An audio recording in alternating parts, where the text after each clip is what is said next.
Matt Worker draws cartoons for a living.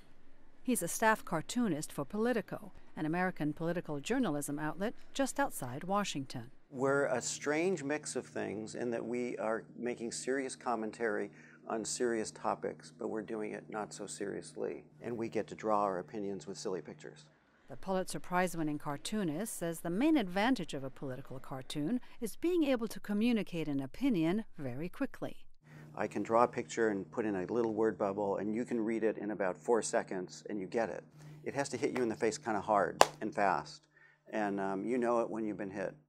In this cartoon, for example, Worker was inspired by an iconic image by American artist Norman Rockwell, reflecting a traditional scene of American culture.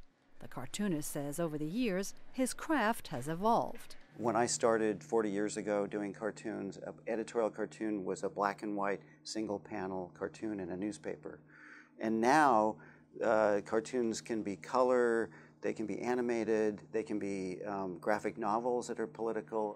Like this 2018 Pulitzer Prize-winning work by journalist Jake Halpern and illustrator Michael Sloan, currently on display at the museum in Washington.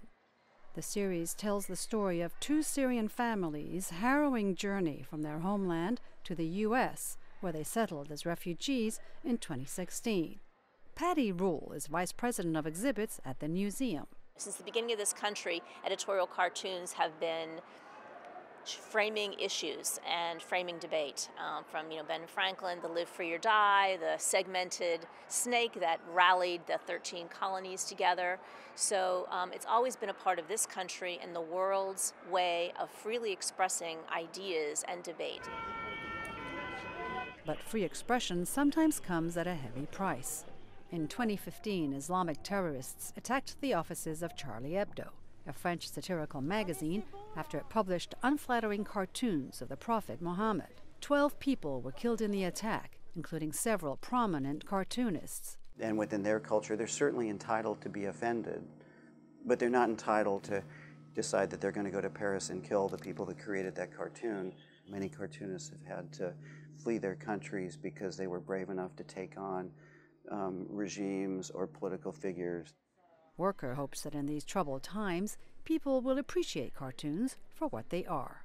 I think the good kind of political cartooning is something that slips in a really good political point with a certain amount of good humor and wit that people will process, and hopefully it won't make them angry, but will make them think.